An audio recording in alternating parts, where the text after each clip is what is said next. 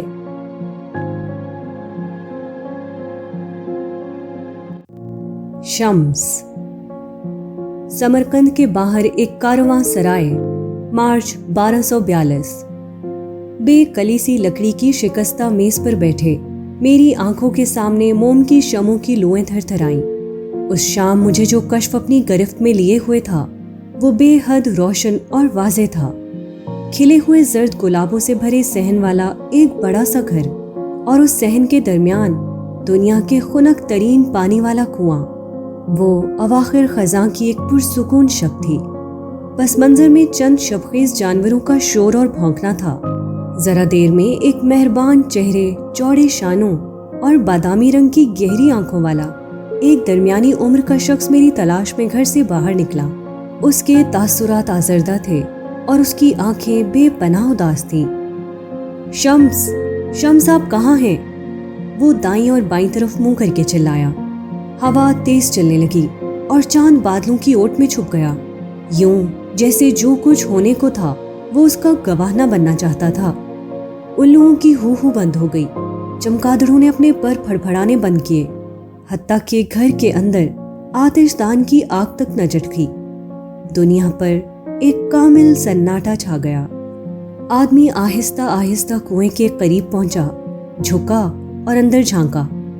شمس، محبی، اس نے سرگوشی کی، کیا آپ یہاں ہیں؟ میں نے جواب دینے کے لیے منہ کھولا، مگر میرے لبوں سے کوئی آواز نہ نکلی۔ وہ آدمی مزید آگے جھکا اور ایک بار پھر کنویں میں جھانکا۔ پہلے تو اسے پانی کی تاریکی کے سوا کچھ بھی دکھائی نہ دے سکا، لیکن پھر گہرائی میں کنویں کی تہہ میں اسے کسی شدید طوفان کے بعد پانی پر ہلکورے لیتے کسی شکستہ بیڑے کی طرح بے مقصد سا تیرتا میرا ہاتھ دکھائی دے گیا۔ اس کے بعد اس نے آنکھیں پہچان لی، 2 چمکتے سیاہ پتھر پورے چاند کو گھورتے ہوئے جو اب گہرے سیاہ بادلوں کے عقب سے نکل رہا تھا۔ میری آنکھیں چاند پر یوں جمی تھیں جیسے آسمانوں سے اپنے قتل کی وضاحت کی منتظر ہوں۔ آہو زاری اور سینہ کوبی کرتے ہوئے وہ آدمی اپنے گھٹنوں کے بل گر گیا۔ انہوں نے اسے مار ڈالا، انہوں نے میرے شمس کو مار ڈالا، وہ چلا رہا تھا۔ تبھی ایک سائے نے تیزی سے جھاڑیوں کے پیچھے حرکت کی اور تیز مگر دبے قدموں سے وہ کسی جنگلی بلی کی طرح باغ کی دیوار پر چڑھ گیا، لیکن اس آدمی نے قاتل کو نہ دیکھا۔ شدید کرب و اذیت کے عالم میں وہ چیختا اور چیختا رہا، یہاں تک کہ اس کی آواز کسی شیشے کی طرح کرچی کرچی ہو گئی اور چھوٹے چھوٹے نوکیلے ٹکڑوں کی صورت رات میں بکھر گئی۔ ارے تم کسی دیوانے کی طرح چیخنا بند کرو، یہ ناگوار شور بند کرو یا میں تمہیں باہر نکال دوں گا۔ میں نے کہا منہ بند کرو، تم نے سنا نہیں؟ بلند لہجے میں یہ الفاظ ادا کرنے والی آواز مردانہ تھی جو دھمکانے والے انداز میں قریب آتی جا رہی تھی۔ ذرا مزید دیر کو اپنے اس تصور کے اندر ہی رہنے کو ترجیح دیتے ہوئے میں نے یوں ظاہر کیا جیسے میں نے اسے سنا ہی نہیں۔ میں اپنی موت کے بارے میں مزید جاننا چاہتا تھا۔ میں ان رنجیدہ ترین آنکھوں والے شخص کو دیکھنا چاہتا تھا۔ کون تھا وہ؟ اس کا مجھ سے کیا تعلق تھا؟ اور وہ خزاں کی رات میں اتنی شدت سے مجھے کیوں تلاش کر رہا تھا؟ لیکن اس سے پہلے کہ میں اپنے کشف پر ایک اور نگاہ ڈال پاتا، کسی نے کسی اور جہت سے میرے بازو کو تھاما اور مجھے اتنی شدت سے جھنجھوڑا کہ مجھے اپنے منہ میں اپنے دانت بچتے محسوس ہوئے۔ وہ مجھے دوبارہ اسی دنیا میں کھینچ لے آیا۔ آہستگی سے، متذبذب، میں نے آنکھیں کھولی